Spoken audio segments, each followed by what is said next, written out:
Bonsoir, mes amis, enfants de Dieu, frères et sœurs. Bienvenue sur le plateau de TV et Radio de Vie. Nous sommes, mes amis, en direct sur TV de Vie. Il est 20h35 passé, heure de Paris, heure locale. Et on est en direct sur TV de Vie. Merci pour vos prières, pour vos conseils, vos appels et tout ce que vous faites dans le royaume de notre Père Céleste. Merci, Père, pour ta présence. Merci pour mes frères et sœurs qui sont connectés ce soir. Nous bénissons ton nom pour l'œuvre de la croix. Nous bénissons ton nom pour les frères et sœurs qui aiment ta parole, qui sont connectés ce soir, Seigneur, qui ont soif de toi, soif de ton évangile. Au nom de Yeshua, nous te prions, Dieu d'Israël. Amen. Voilà, on est avec des frères et sœurs sur ce plateau, hein, donc, une nouvelle personne qui vient de naître d'en haut, hein, donc notre sœur, et qui était musulmane, que le Seigneur vient de sauver, n'est-ce pas? Donc, pour ceux qui ont suivi le programme de réveil de ce samedi, vous avez vu comment il a ramené des livres bouddhistes, tout ça, et également son Coran et plein d'autres livrets. Voilà, et elle a reçu une Bible, et puis aujourd'hui, elle marche avec le Seigneur.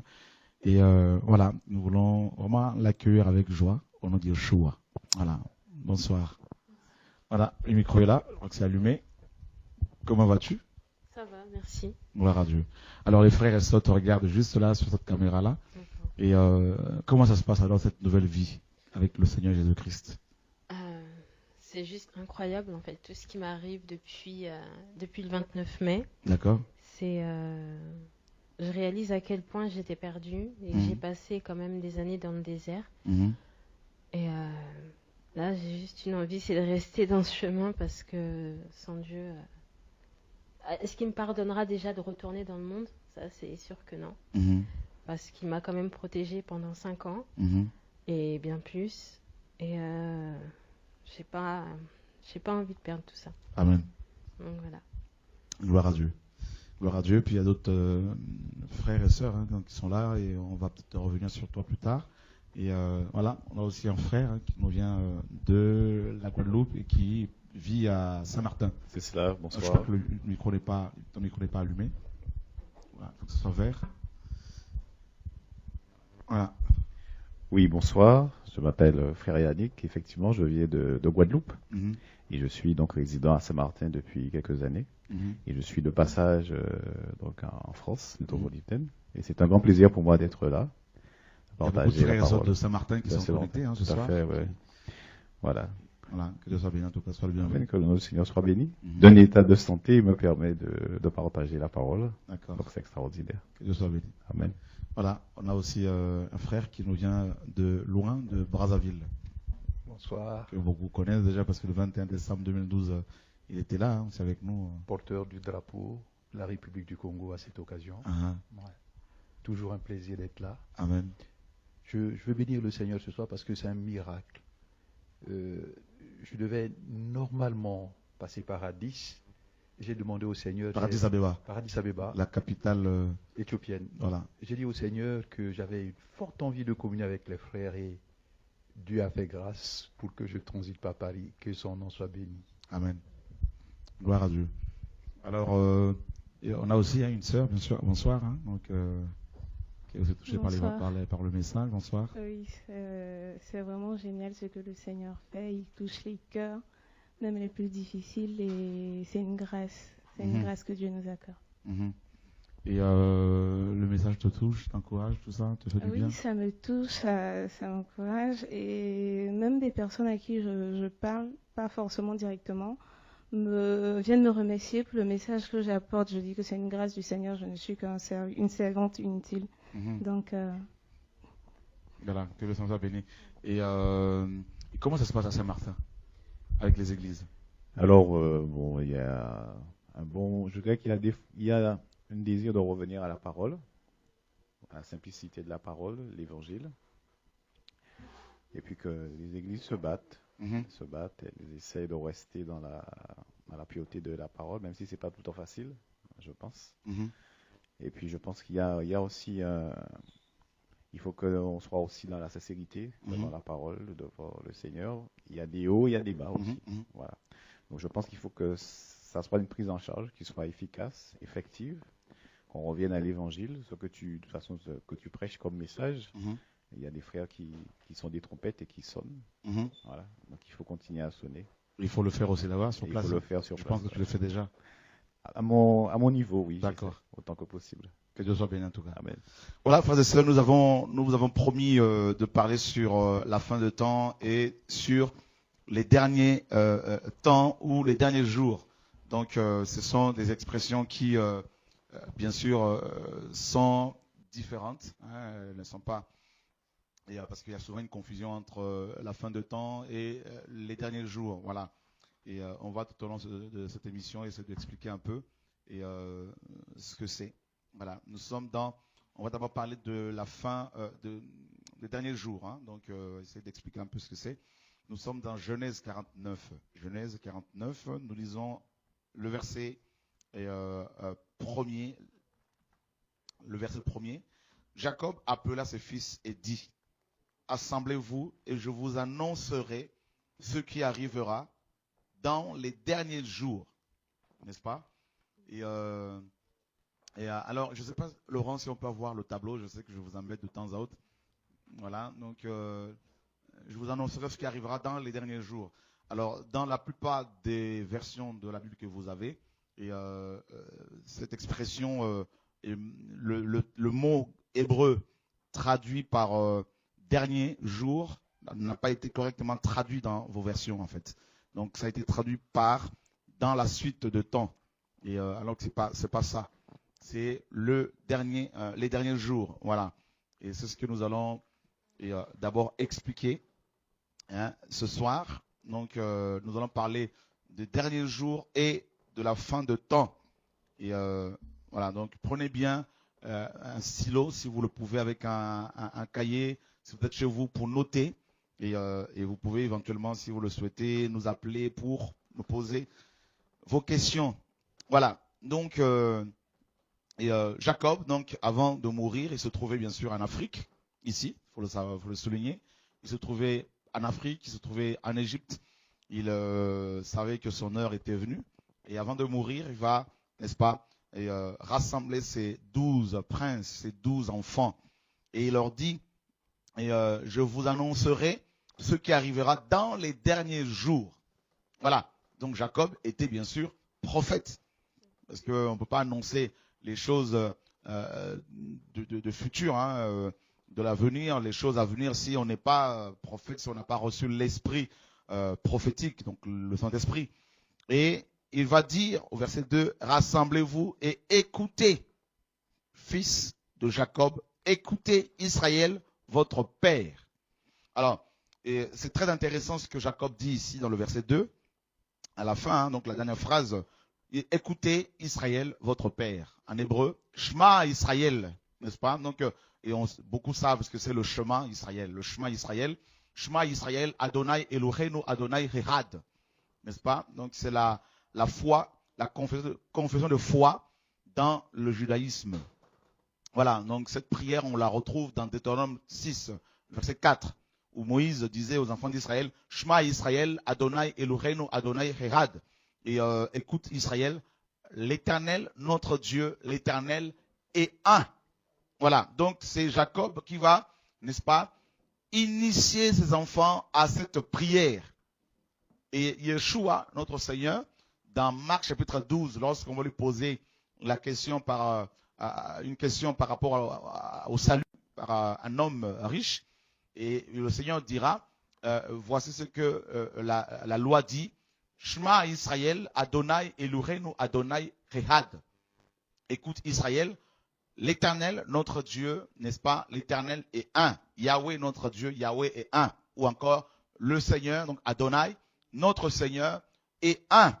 Voilà, donc, Jacob, le mot Shema, écoute, signifie littéralement écoute et comprendre, écoutez et comprenez. Donc c'est pas seulement entendre, mais c'est écouter et comprendre. D'accord? Voilà, donc on va aller sur le tableau là. Je vous ai je vais pouvoir écrire des choses là et pour bien expliquer certaines choses aux frères et sœurs. Voilà.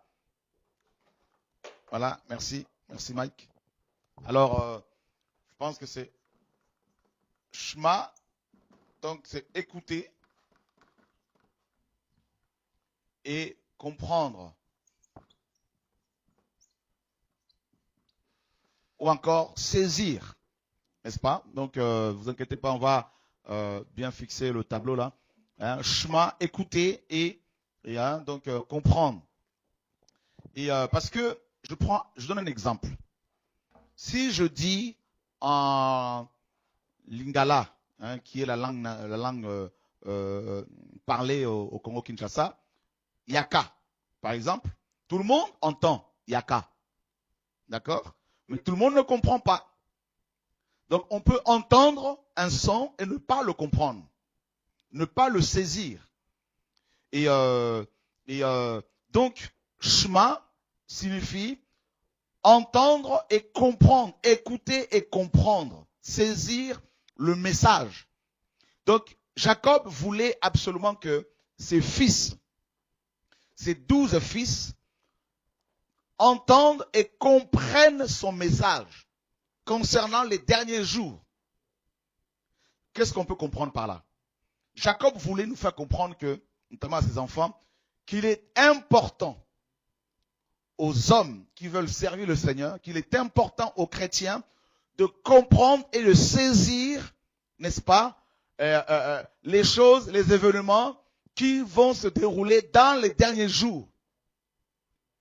C'est-à-dire que un chrétien qui ne comprend pas, qui ne saisit pas les derniers jours, les choses relatives aux derniers jours, eh bien, ce chrétien ne pourra pas être, mes amis, tenir debout face aux épreuves, ne pourra pas, n'est-ce pas, se sanctifier jusqu'au retour du Mashiach. Voilà pourquoi Jacob dit à ses enfants, Shema, écoutez et comprenez votre père. Shema Israël, votre père. Comprenez le message que votre père a à vous délivrer avant sa mort. Voilà son langage. Comprenez. Quand Jésus-Christ enseignait, il enseignait souvent en parabole, selon les Écritures, notamment dans Matthieu 13. On le voit. Tout le monde l'entendait. La foule l'entendait. Mais seuls les disciples, dans le secret, dans la maison, comprenaient, saisissaient son langage. Le Seigneur le dit dans Matthieu 13. Ces hommes, il disait, en parlant de la foule, ils ont des oreilles pour entendre, mais ils ne comprennent pas.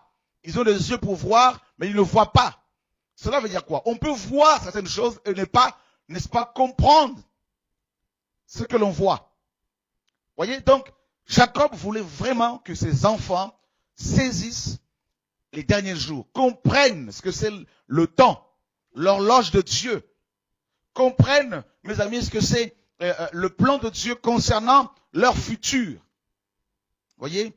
Et le message sur le temps de la fin, le message sur les derniers jours sont des messages qu'on doit comprendre, que les chrétiens doivent saisir. C'est important. Donc, voilà. Maintenant, on a vu que Jacob parle, n'est-ce pas, des derniers jours à ses enfants. D'accord? Alors, dernier, c'est Akarit.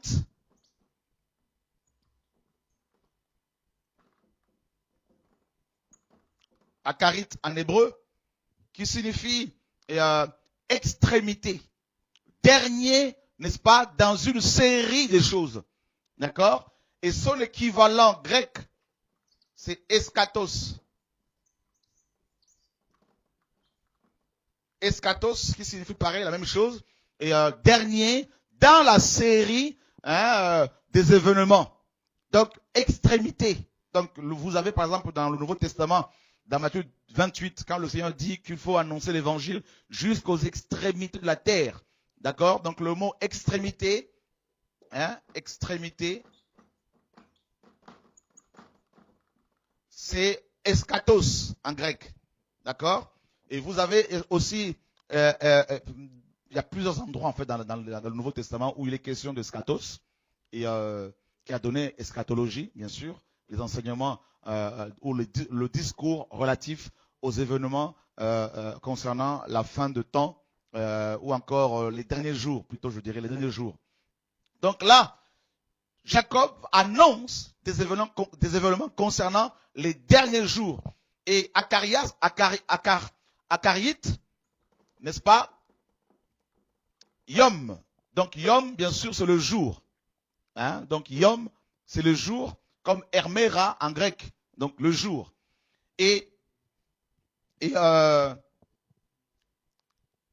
Donc, qu'est-ce qu'on apprend? Qu'est-ce que Jacob veut nous enseigner, frères et sœurs? Écoutez bien. Il est question d'abord des derniers jours. C'est important qu'en tant que chrétien, vous le saisissiez. Maintenant, ça ne s'efface pas. Je veux vous expliquer avec les Écritures à l'appui, hein, à quel moment précisément les derniers jours ont commencé. D'accord? À quel moment? Sommes-nous dans les derniers jours ou pas? On a vu que le premier homme dans l'histoire biblique à avoir fait mention des derniers jours, c'est Jacob, avant sa mort. Et il a insisté pour que ses enfants l'écoutent et le comprennent. Shema Israël, écoutez et comprenez. Et Shema Israël est utilisé également, comme on l'a vu dans Deutéronome 6.4, par rapport aux deux lois fondamentales. Tu aimeras le Seigneur ton Dieu de tout ton cœur, de toute ta pensée, de toute ta force, et ton prochain comme toi-même.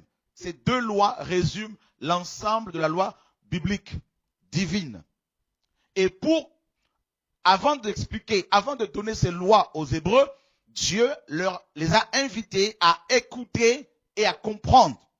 Voyez, parce que ces deux lois sont fondamentales. Donc Dieu va, comme Jacob, exiger, insister sur le fait qu'il faut écouter et comprendre sa parole. Shema, justement. Voilà.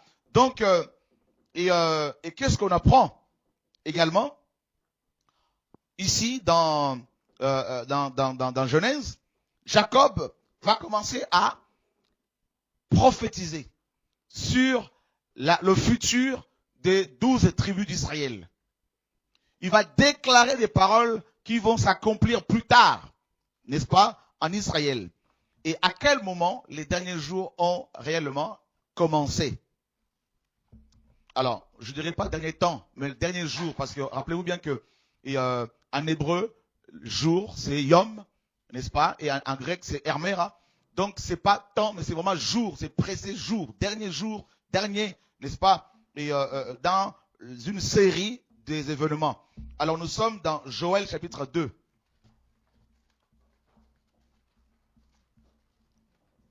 Joël chapitre 2, nous lisons le verset 28.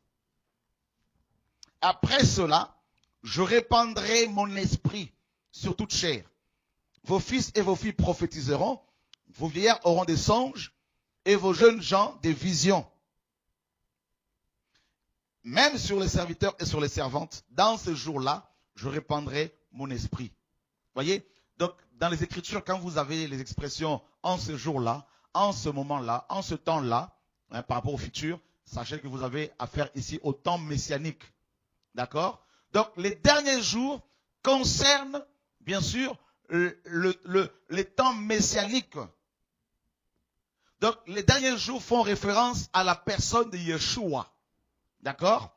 Cela veut dire que c'est Yeshua, mes amis, qui est le centre de la prophétie relative ou des prophéties relatives aux derniers jours. D'accord? Et donc, Joël prophétise 800 ans avant Jésus-Christ. Il va prophétiser qu'un temps allait venir où Dieu, n'est-ce pas, allait répandre son esprit sur toute chair, et pas seulement sur les sacrificateurs, hein, les Lévites, mais sur toute chair, c'est-à-dire toutes les nationalités confondues. Et ça, c'est terrible. C'est une prophétie, mes amis, qui entrevoit, n'est-ce pas, le salut des nations. Et nous sommes dans, justement, Actes chapitre 2. Et qu'est-ce qu'on apprend? Actes chapitre 2, l'Esprit va être répandu, comme Joël l'a annoncé. Et Pierre va se lever pour donner une explication, n'est-ce pas, biblique, aux manifestations qu'il y avait, n'est-ce pas, que les 120 personnes qui avaient reçu l'Esprit avaient. Parce que les Juifs de la diaspora venus à Jérusalem ce jour-là pour fêter la fête de Pentecôte ne comprenaient pas trop, n'est-ce pas, l'attitude, le comportement, le langage de ces 120 personnes. Alors Pierre nous dit au verset 14, alors Pierre se présentant avec les 11 et éleva la voix et leur parla en ces termes. Hommes juifs et vous tous qui séjournez à Jérusalem, sachez ceci et prêtez l'oreille à mes paroles. Prêtez l'oreille à mes paroles. Voyez? D'accord? Et Pierre dit quoi? Ces gens ne sont pas ivres comme vous le supposez, car c'est la 3e heure du jour, c'est-à-dire 9 heures du matin. Et qu'est-ce qu'on apprend? Il est dit, mais c'est ici ce qui a été dit par le prophète Joël. Dans les derniers jours, dit Dieu, je répandrai de mon esprit sur toute chair. Vos fils et vos filles prophétiseront, vos jeunes gens auront des visions et vos vieillards auront des songes. Donc Pierre nous apprend ici que l'expression en ce temps-là, utilisée par Joël, signifiait littéralement les derniers jours. Et Pierre nous apprend ici que les derniers jours ont débuté à la naissance de l'Église. Les derniers jours ont commencé à la naissance de l'Église lors de la fête de la Pentecôte, précisément, dans Actes chapitre 2. Donc vous voyez que les derniers jours ont un rapport avec Christ et son corps qui est l'Église. Donc c'est, en fait, les derniers jours ont un rapport avec la dispensation de l'Église, de l'Esprit. Littéralement, le 6e âge.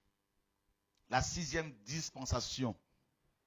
N'est-ce pas? Les derniers jours. Donc, Dieu a donné naissance à son corps, le corps de Christ, l'Église, pour inaugurer, n'est-ce pas, l'ère, l'âge, la dispensation, n'est-ce pas, des derniers jours. Donc, depuis 2000 ans, les nations, le monde, sont entrés dans les derniers jours, selon le calendrier de Dieu. D'accord? C'est important de le souligner, de le savoir. Donc, ce n'est pas la fin de temps. Vous voyez bien que la fin de temps n'est pas, la fin de temps, mes amis, n'est pas les derniers jours. Les derniers jours ont un rapport avec la naissance de l'Église, avec l'effusion de l'Esprit. Donc, les derniers jours, n'est-ce pas, vont jusqu'au retour de Yeshua. C'est ça, en fait, les derniers jours ont commencé avec la naissance de l'Église et jusqu'à ce que Christ, mes amis, revienne. Cette période-là, de la naissance au retour de Yeshua, mes amis, représente les derniers jours. Voilà, c'est bien de le souligner, de le comprendre. Et donc on a vu que les derniers jours furent inaugurés, n'est-ce pas, par la naissance de l'Église, par l'effusion, hein, donc avec l'effusion de l'Esprit de Dieu. Voilà. Et là, c'est comme si dans le calendrier de Dieu, dans l'horloge de Dieu, eh bien, les choses se précipitent, n'est-ce pas? Donc les prophéties se mettent à s'accomplir, mais avec une rapidité, mes amis, jusqu'à présent inégalée. Donc, et c'est terrible ce qui se passe effectivement. Donc l'Église, la naissance de l'Église, l'épouse de Yeshua, mes amis, sa naissance va permettre, hein, va pousser Dieu encore à exécuter, mes amis, son plan parfait et que nous allons voir concernant justement la fin de temps. Les derniers jours inaugurent, n'est-ce pas, la naissance ou l'ère ou l'âge de l'Église. Voilà. Donc maintenant, Hébreux nous dit également, Hébreux chapitre 2 nous dit ceci, chapitre 1er, verset 1er au verset 2. Après avoir autrefois, à plusieurs reprises et de plusieurs manières, parlé à nos pères par les prophètes, Dieu, dans ces derniers temps, donc littéralement ici, pas derniers jours, hein, donc bon, on peut dire aussi temps, mais c'est plus dernier jour, parce que c'est hermera en grec, hermera signifie plus temps, comme un jour, et voilà. Pourquoi? Parce que bon, on parlera plus tard, tout un autre jour, sur le jour de Yahweh. Ça a un rapport avec le jour de Yahweh. Vous voyez, le premier jour, il y eut un soir et il y eut un matin, ce fut jour 1, n'est-ce pas? Donc Dieu est lié parce qu'il est lui-même le jour, en fait, hein, le jour, la lumière. Il y eut un soir, il y eut un matin, ce fut jour 1. Voilà. Donc, il est dit ici que dans ces derniers jours, Dieu nous a parlé par le Fils. Ou encore, Dieu nous parle par le Fils. Donc vous voyez bien que, mes amis, l'auteur de l'Épître aux Hébreux nous fait comprendre que nous sommes, depuis la naissance de l'Église, il confirme encore ce que Pierre disait, nous sommes bel et bien dans les derniers jours, depuis 2000 ans. Alors, qu'est-ce qu'on apprend encore, mes amis, concernant justement les derniers jours? Donc nous avons le témoignage de Pierre dans Acte 2. Nous avons le deuxième témoignage de l'auteur de l'Épître aux Hébreux. Cette épître est souvent attribuée à Paul ou à quelqu'un d'autre.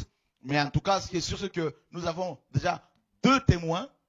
Hein. Il est dit dans les Écritures que vous ne pouvez pas recevoir le témoignage de quelqu'un. Vous ne pouvez pas recevoir l'accusation contre quelqu'un sans la déposition de 2 ou 3 témoins. Donc nous avons 2 témoins déjà. Et nous allons voir un 3e témoin, c'est-à-dire l'apôtre Jean, dans 1 Jean chapitre 2. Dans 1 Jean chapitre 2, le verset 18. Petits enfants, c'est la dernière heure. D'accord? C'est la dernière heure. Donc ici, le mot dernier ici, c'est pareil, c'est eschatos. Hein? Donc Jean a écrit cette lettre, mes amis. Et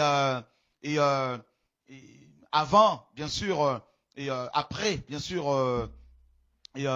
Paul, il a écrit dans les années 85 à peu près. Jean va dire que, mes amis, que c'était, mes amis, la dernière heure. Il n'était pas encore mort, Jean. Il était vivant et il nous apprend ici que, mes amis, à son époque déjà c'était la dernière heure, c'est-à-dire les jours. Pourquoi? Qu'est-ce qu'il va y avoir maintenant?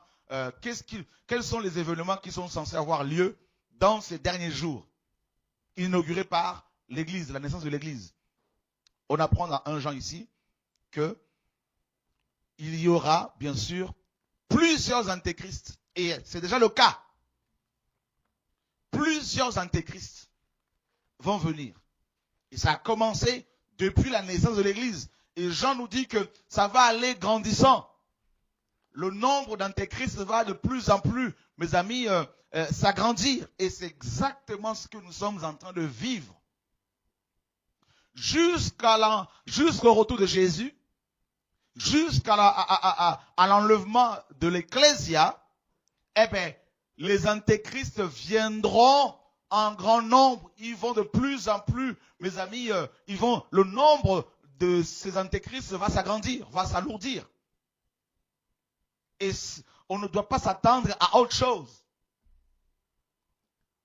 Et on sait tous ce que c'est, ce que ça signifie le mot antéchrist. Anti, c'est contre. Anté, c'est avant. D'accord? Et Jean nous apprend que c'était la dernière heure déjà à son époque. Et 2000 ans après, mes amis, à votre avis, on est vraiment, mes amis, dans les derniers temps. Il dit également, vous avez appris qu'un antéchrist vient. Jean nous apprend que l'avènement de l'antéchrist fait partie des derniers jours. Donc cela veut dire, mes amis, nous, chrétiens d'aujourd'hui, nous, Église, nous allons voir l'antéchrist. Parce que Jean nous dit que l'antéchrist viendra pendant la dispensation de l'Église. Et d'ailleurs, dans 2 Thessaloniciens 2, Paul le dit, avant notre réunion avec Jésus, avant le retour visible de Yeshua, il faut que l'apostasie soit arrivée auparavant et qu'on ait vu paraître l'impie, l'homme impie, le fils de la perdition. Donc Pierre le dit, Paul le confirme, frères et sœurs. Donc dans les derniers jours, nous verrons de plus en plus l'émergence des antéchrists et nous verrons également l'avènement de l'antéchrist, c'est-à-dire la bête dont il est question dans Apocalypse chapitre 13. Le gouverneur de la terre, le roi de la terre, le président du monde, d'un monde globalisé, unifié, d'un monde, mes amis, où la pensée unique est imposée à tous ses habitants. Une seule pensée, un seul langage, le langage monétaire, l'argent, l'argent, l'argent, l'argent, l'argent. Faites tout pour avoir de l'argent, voilà le langage de ce monde. c'est la construction de la tour de Babel, selon Genèse 11. N'est-ce pas? Et nous sommes dans ce temps-là. Et qu'est-ce qu'on apprend, frère? Jean dit, par là. Hein? Donc, vous savez qu'il y a maintenant plusieurs antéchrists. Par là, nous connaissons que c'est la dernière heure. Ben oui. Donc, vous voyez bien que l'émergence des antéchrists est la preuve que nous sommes dans les derniers temps, dans les derniers jours, dans les derniers moments. Depuis la naissance de l'Église, bien sûr, mais Jean nous donne un autre détail. C'est l'émergence, le réveil des antéchrists. Des gens qui viennent et qui disent, qui font croire aux autres que c'est Dieu qui les a envoyés. D'accord? Ils peuvent être chrétiens, soi-disant. Ils peuvent prendre le nom de chrétiens, le nom de musulmans, le nom de bouddhistes, tout ça, plusieurs. Non. Ils sont à la base de sectes, tout ça, de différentes religions. Vous voyez? C'est terrible. Et c'est exactement ce que Jean nous dit. C'est comme si Jean nous disait, quand vous verrez l'émergence, le réveil des antéchrists ici et là, sachez que c'est la dernière heure. Donc ça doit plutôt nous interpeller, ça ne doit pas nous décourager, ça ne doit pas nous, n'est-ce pas, nous attrister. Au contraire, on doit se dire, c'est vraiment la dernière heure parce que c'est des signes que Dieu nous donne. Vous voyez? Des signes, comme une horloge, pour nous avertir. Voilà. Et voilà ce que Jean nous dit. Donc, dans les derniers jours, on verra et on voit cela. Donc, il y a l'émergence, le réveil des antéchrists. Et qu'est-ce qu'on apprend encore? Nous sommes dans 2 Timothée, chapitre 3. 2 Timothée, chapitre 3, nous lisons à partir du verset 1er. Sache que, Paul parle à Timothée, il est en prison, Paul. Sache que dans les derniers jours, voilà, dans les derniers jours, d'accord, c'est le même terme employé par, ici c'est eschatos, mais c'est l'équivalent en hébreu, on l'a vu, hein, akarite. Voilà, dans les derniers jours, il y aura des temps difficiles. Donc, pendant les derniers jours, on apprend que les temps seront difficiles. On n'a pas prédit des temps glorieux, non. On a prédit des temps difficiles. Voilà pourquoi Jacob voulait que ses enfants écoutent et comprennent correctement son message. Il y aura des temps difficiles. Où? Dans le monde et dans les assemblées, bien sûr. Pourquoi? En fait, Paul décrit, n'est-ce pas, le caractère des hommes qui vivront les derniers jours, de la naissance de l'Église au retour de Jésus. Paul décrit, n'est-ce pas, et Paul prophétise, annonce la dégradation de la moralité, des mœurs. Et c'est exactement ce que nous sommes en train de vivre. Et qu'est-ce qu'il dit? Il dit, car les hommes seront, n'est-ce pas, idolâtres d'eux-mêmes. Ils vont tellement aimer s'aimer, ils vont tellement aimer leur corps. Il va y avoir le culte de la beauté, de la personne. C'est le culte du corps. Et c'est exactement ce que nous avons actuellement avec mes amis, la mode, avec les différentes sortes de sports où le corps humain est mis en exergue. Vous voyez? C'est terrible. Vous avez vu toutes ces publicités où l'homme est mis en exergue, tout ça. Voilà, donc la femme parfaite, l'homme parfait. Donc, c'est exactement ce que connaît notre génération, ce que vit notre génération. Les hommes sont de plus en plus, idolâtres de leur corps. Parce que le mot égoïste ici signifie littéralement idolâtre. N'est-ce pas? Donc, et ils vont tellement s'aimer. Et deuxièmement, il dit, ils seront amis de l'argent. Donc il va y avoir une alliance entre les hommes, et c'est déjà le cas, entre les hommes de cette génération, c'est-à-dire la génération des derniers jours, et l'argent. C'est exactement ce qui se passe aujourd'hui. Vous avez vu toutes sortes de scandales qu'il y a dans les églises concernant l'argent, avec des pasteurs. Vous entendez toutes sortes de scandales qu'il y a dans le monde, même chez les hommes politiques, par rapport à l'argent. Eh bien voilà, amis de l'argent. Littéralement, Paul dit que l'argent sera l'ami des hommes de cette génération. Vous voyez? L'argent. L'argent, aujourd'hui, c'est l'argent qui fait tout. C'est l'argent qui est devenu le maître. L'argent monnaie, l'argent papier, les billets de banque. Voyez, vous pouvez ne pas être beau, mais vous avoir plusieurs femmes parce que vous avez l'argent.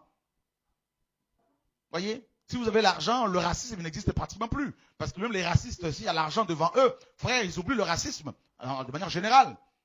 Parce que c'est l'argent, c'est le langage de l'argent. Voyez, ceux qui se disent racistes, qui ont même des partis politiques, souvent ils ont des entreprises et ils embauchent même, mes amis, des étrangers.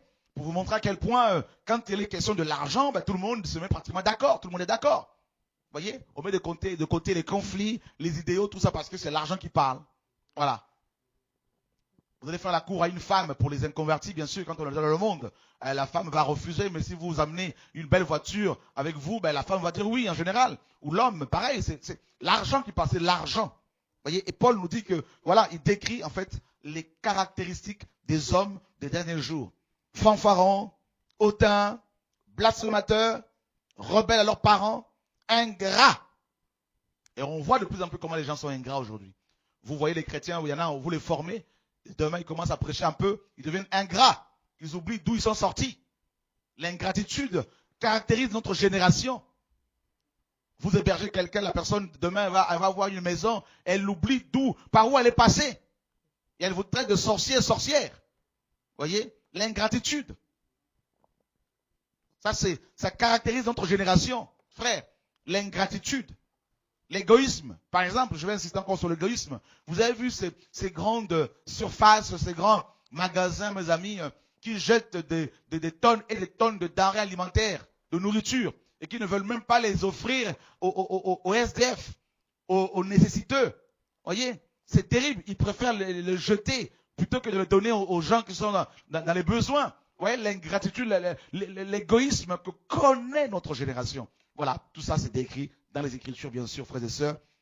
Hein? Et irréligieux, c'est exactement ce qui se passe, irréligieux, voyez. Donc, insensible. Hein? Insensible. Et c'est exactement ce que caractérise notre génération. Je prends un exemple. Au Congo, RDC, Kinshasa, dans l'Est, à Goma, il y a une guerre qui passe sous silence. Des âmes, des enfants de 4 ans sont violés. Des enfants de 3 ans sont violés. Des bébés de 6 mois sont violés. Des enfants sont coupés, découpés avec la machette. Hein? Mais c'est terrible. C'est ce qui se passe, frères et sœurs, dans ce coin du globe. En 10 ans, il y a près de 6 millions de morts.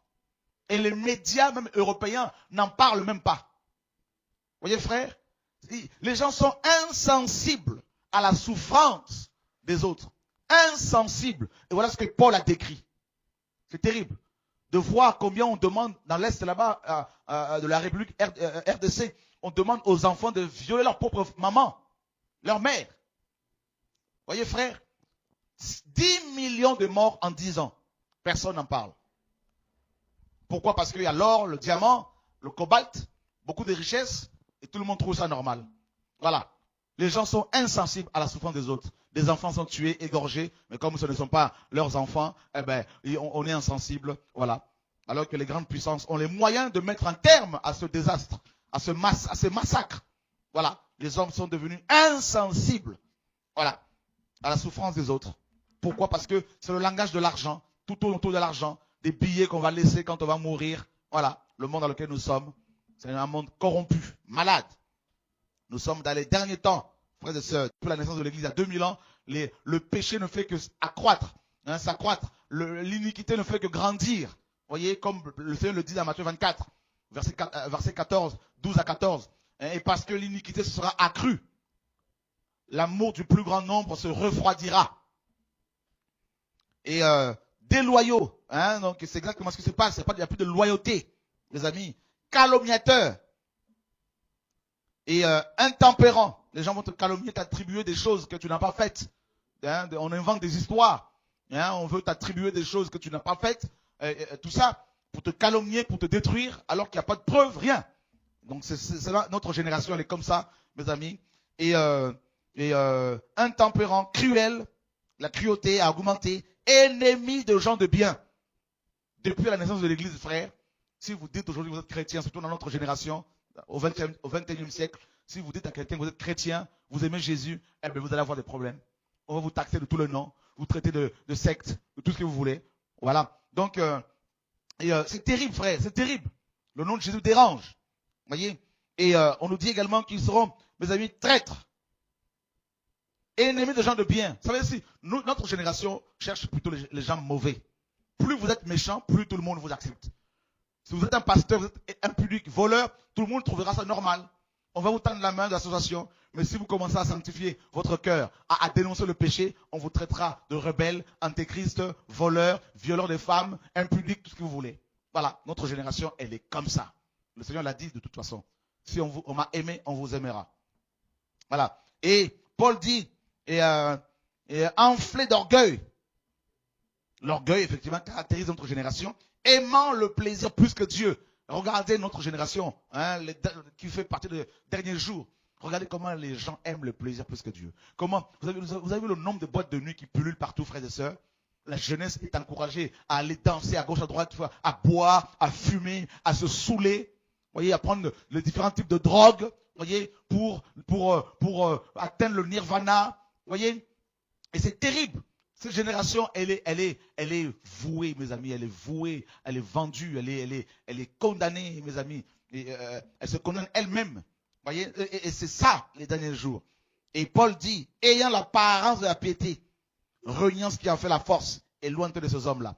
Ayant l'apparence de la piété. Voilà, vous avez vu le nombre de chrétiens qui sont en costume et cravate, en soutane chez les catholiques. Vous avez vu même chez les pasteurs évangéliques qui sont en soutane, tout ça. Vous avez vu les autres religieux qui s'habillent en blanc, ils ont une apparence pieuse. Mais en dessous, ça cache, dans le cœur là, le cœur est rempli d'hypocrisie, rempli de péché, tout ça là. Eh bien, c'est notre génération. Tout est dans les apparences. Les gens sont beaux, ils sont bien habillés, ils sont propres. Vous avez l'impression que à la télévision, tout le monde est beau. Vous voyez, les stars sont belles, tout ça. C'est notre génération. Vous avez vu le nombre de personnes qui subissent, mes amis, des chirurgies esthétiques dans notre génération? C'est impressionnant. Tout peut être refait aujourd'hui. Tout. Le nez, les yeux, tout, la bouche, tout. Les joues, le ventre. Voilà notre génération. C'est une génération où les gens aiment plus le plaisir. Vous avez vu le nombre de jeux, mes amis, vidéo qu'il y a aujourd'hui? Le nombre de, mes amis, de consoles vidéo, de jeux sur ordinateur, le plaisir pour le plaisir du corps humain. Vous avez vu le nombre de parcs, mes amis, pour pouvoir se détendre? Des jeux Euro Disney, il y en a tellement, mes amis, aujourd'hui. Tout ça pour distraire l'homme. Vous avez vu le nombre de missions qu'il y a, des missions télévisées, tout ça, mes amis, pour des séries télévisées, pour nous faire plaisir. C'est notre génération. Voilà. Voilà. Parce que nous sommes dans les derniers jours. Voilà, mes amis. Et Paul dit, éloigne-toi de ces hommes-là. Il est question ici des chrétiens. Paul décrit, mes amis, le comportement de chrétiens. Des gens qui se disent chrétiens, mais qui vivent dans le concubinage. Et qui disent, oui, le message m'a touché. Mais quand vous vérifiez, ils sont toujours dans le péché. C'est grave. C'est notre génération. Pourquoi? Parce que c'est les derniers jours. Nous sommes dans, mes amis, 2 Pierre, chapitre 3. 2 Pierre, chapitre 3, qu'est-ce que Pierre nous dit?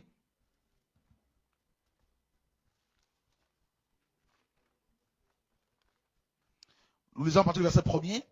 Voici déjà, bien aimé, la seconde lettre que je vous écris. Dans l'une et dans l'autre, je cherche à éveiller par des avertissements votre saine intelligence, afin que vous vous souveniez des choses annoncées d'avance par les saints prophètes et du commandement du Seigneur et Sauveur, enseignées par vos apôtres. Sachez avant tout que dans les derniers jours, Pierre est le 4e, enfin, il est le premier témoin, le 2e, c'est l'auteur de l'épître aux Hébreux, le 3e, on l'a vu, c'est, n'est-ce pas, c'est Jean. Pierre revient encore à la charge et dit, dans les derniers jours, donc il y a eu un enseignement apporté par les prophètes et les apôtres concernant les derniers jours. Et il est important que dans les églises, l'on parle, mes amis, de ces choses, de ces enseignements concernant les derniers jours. Qu'est-ce qui va se passer? À quoi devons-nous nous attendre? Il viendra des moqueurs avec leur raillerie et marchant selon leur propre convoitise. Et c'est exactement ce qui se passe. Des moqueurs. Quand vous parlez de Jésus aux gens, au travail, à l'école, on se moque de vous. Quand vous parlez de Jésus à vos collègues, ils peuvent se moquer de vous. Ce sont des moqueurs. Hein? Il y a même des moqueurs dans beaucoup d'assemblées qui se moquent de quoi? De qui? Regardez. Ils disent, où est la promesse de son avènement? Donc ils se moquent de l'avènement du Seigneur, sur le retour de Jésus. Car depuis que les pères sont morts, tout demeure comme dès le commencement de la création. Ils veulent ignorer en effet que des cieux existèrent autrefois par la parole de Dieu, ainsi qu'une terre tirée de l'eau est formée au moins de la parole de l'eau, et que par ces choses, le monde d'alors périt, submergé par l'eau. Mais par la même parole, les cieux et la terre d'à présent sont gardés et réservés pour le feu, pour le jour du jugement et de la ruine des hommes impies. Mais il est une chose, bien aimé, que vous ne devez pas ignorer. C'est que devant le Seigneur, un jour est comme 1000 ans et 1000 ans sont comme un jour.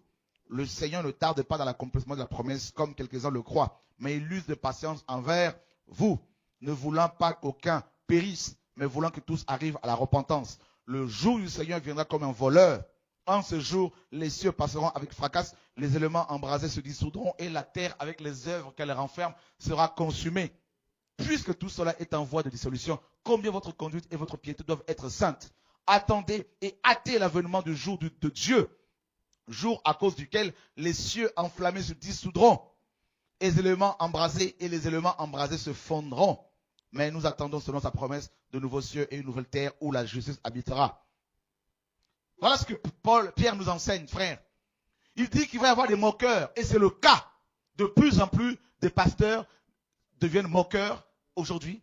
Beaucoup refusent même de parler du retour de Jésus, de l'enlèvement de l'église. Beaucoup, mes amis, refusent de parler de ces choses concernant les derniers jours. Et ils parlent de quoi? Ils parlent ils ont le même langage que les gens du monde. Money, money, money, l'argent, l'argent, l'argent. Donnez la dîme, vous serez bénis. Donnez l'offrande, vous serez bénis. Ils vendent des CD, ils vendent des livres, leurs ouvrages. Ils vendent des concerts payants. Ils mettent leurs concerts payants. Ils vendent leurs CD. C'est la confusion. Voyez?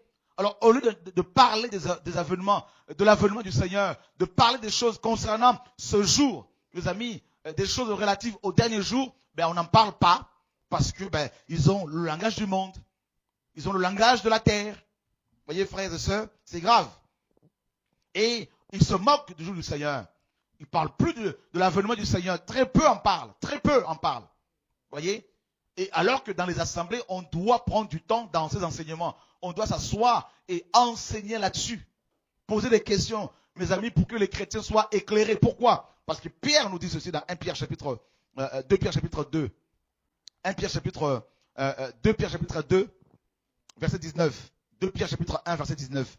Et nous tenons pour d'autant plus certaine la parole prophétique à laquelle vous faites bien de prêter attention, comme à une lampe qui brille dans un lieu obscur, jusqu'à ce que le jour vienne apparaître et que l'étoile du matin se lève dans vos cœurs. Pierre nous avertit, nous invite à nous attacher à la parole prophétique. Or, les derniers temps, les derniers jours, mes amis, font partie de la prophétie biblique. Et celui qui n'est pas éclairé par la prophétie biblique marchera dans les ténèbres, se fera avoir par l'ennemi. Je prends un exemple. Un chrétien qui fréquente une assemblée où le pasteur est tombé dans le péché sexuel, a volé l'argent. Si ce chrétien n'est pas enseigné sur les événements relatifs aux derniers jours, s'il n'est pas enseigné, si on ne lui a pas dit que le fait que ce pasteur tombe comme ça a été annoncé dans les Écritures, ce chrétien sera tellement scandalisé qu'il risque de repartir dans le monde. Mais s'il est enseigné sur les choses concernant les derniers jours, il se dira, c'est la parole qui s'accomplit. Voilà pourquoi, mes amis, il faut qu'on nous enseigne sur les choses relatives à la fin de temps et au dernier jour. Voilà. Donc, et qu'est-ce que Jacques nous dit également concernant toujours les derniers jours? Il y a plusieurs éléments qui vont avoir lieu pendant les derniers jours. Nous sommes dans Jacques, chapitre 5. Jacques est le quatrième témoin. Le premier, c'est Pierre. Le deuxième, c'est l'auteur de l'Épître aux Hébreux. Le troisième, mes amis, c'est Paul. Le quatrième, ici, c'est Jacques. Jacques, chapitre 5. Et qu'est-ce qu'il dit, mes amis? Et nous lisons à partir du verset 1er. À vous, maintenant, riches, pleurez et gémissez à cause des malheurs qui viendront sur vous. Vos richesses sont pourries et vos vêtements sont rongés par les teignes. Votre or et votre argent sont rouillés et leur rouille s'élèvera en témoignage contre vous et dévorera vos chairs comme un feu. Vous avez amassé des trésors dans les derniers jours. Voyez, frère, Jacques nous apprend que pendant les derniers jours, donc pendant la dispensation de l'Église, les riches vont de plus en plus amasser de l'argent. Ils seront de plus en plus riches. Et pour votre information, notre génération, c'est-à-dire le 21e siècle, connaît plus de milliardaires que les autres générations. Il y a plus de milliardaires aujourd'hui qu'il y en avait, mes amis, au 19e, 20e siècle. Et c'est terrible. On en trouve de plus en plus en Afrique, alors qu'avant, il n'y en avait pas. On en trouve de plus en plus, mes amis, en Inde, alors qu'avant, il n'y en avait pas. Et pour votre information, 80% de la richesse mondiale, 80% de la richesse mondiale sont détenus par 5% d'individus. C'est impressionnant. Nous sommes combien? Nous sommes, frères et sœurs, 7 milliards d'individus sur Terre aujourd'hui. Et plus de 80% de la richesse mondiale, mes amis, sont détenus par 5% d'hommes. C'est impressionnant. C'est-à-dire que ces hommes, ils auraient pu, s'ils étaient, mes amis, s'ils étaient touchés par l'évangile, ils auraient pu, mes amis, nourrir toute la population mondiale pendant des siècles. Pour vous montrer à quel point notre génération est remplie d'égoïstes. Vous vous rendez compte, frère? Vous avez vu le nombre de comptes bancaires bien approvisionnés, remplis de milliards et des milliards. Vous avez vu ces lingots d'or qui dorment dans les endroits, quelque part dans les banques, dans les coffres de banques? C'est terrible. Voilà la réalité. Et Jacques l'a dit, que pendant les derniers jours, jusqu'au retour de Jésus, Jacques nous apprend que les riches seront de plus en plus riches et les pauvres de plus en plus pauvres. Et c'est ce que nous voyons actuellement. Voilà. Comment vous pouvez expliquer qu'un homme, mes amis, à lui seul, puisse avoir des milliards et des milliards, 50 milliards pour un seul homme? Mais qu'est-ce qu'il va faire avec tout ça, honnêtement? C'est impressionnant. Voilà notre génération. Voilà, frère, ce qui se passe en ce temps dernier. Et vous avez de plus en plus aussi des pasteurs. Vous avez vu le nombre de pasteurs riches aujourd'hui? Mais de plus en plus, il y a des pasteurs qui ont des jets privés. Le Nigeria, en Afrique, compte, mes amis, c'est le pays où il y a le plus de riches, de pasteurs riches. Il y en a qui ont 2 ou 3 jets privés. On vous a montré hier, pour ceux qui ont suivi l'enseignement, ce couple de voleurs congolais, ce couple, mes amis, Olangui et sa femme, qui ont plusieurs 4x4. Voilà ce qui se passe. Voyez? Et Jacques l'a dit. Donc les derniers jours, frères, sont des jours difficiles. Très difficiles. Et ce soir, nous voulons nous arrêter là. J'ai voulu faire un enseignement de 1 heure à peu près pour que vous compreniez bien comme il faut les choses, pour pouvoir bien diffuser cette vidéo. Et lundi prochain ou mardi prochain, si Dieu permet, on fera la suite, c'est-à-dire on parlera sur la fin de temps maintenant. Parce que quand on parle de la fin de temps, il est question du temps des nations ou du temps des nations. Voilà. À quel moment ça a commencé et quand est-ce que ça va s'arrêter. Voilà. On sait que les derniers jours ont commencé avec la naissance de l'Église et prendront fin au retour de Yeshua. Et pendant ce temps, pendant cette période, il va y avoir beaucoup de problèmes, beaucoup de difficultés, beaucoup de tensions sur terre, dans les églises, il y aura de l'égoïsme, il y aura des meurtres, il y aura des femmes qui vont avorter. Ça va être terrible. Il y aura de la persécution contre les églises véritables, contre les vrais chrétiens. C'est pour cela, frère, nous devons être suffisamment préparés et avertis pour ne pas tomber dans le piège de l'ennemi. Mon peuple est détruit, disait le Seigneur, parce qu'il lui manque la connaissance. Que Dieu nous garde, que Dieu nous bénisse. Au nom de Yeshua, rendez-vous ce samedi sur TV de Vie, à partir de 16h30, même plutôt, je crois, vers 14h plutôt. Et puis ce dimanche, on sera à Lille pour les frères et ceux qui sont à Lille, qui habitent Lille et les villes d'alentour. Mais comme c'est une salle, on a pris une salle de 80 personnes, donc, et on veut vraiment faire quelque chose de privé avec les frères et sœurs de Lille. Alors, si vous habitez Lille, vous voulez venir à ce programme, vous pouvez nous appeler, on vous donnera les coordonnées de Paul, notre frère, qui, n'est-ce pas, nous reçoit. Que le Seigneur soit béni. Bonne continuation, bon courage, que Dieu nous garde au nom de Yeshua. Amen.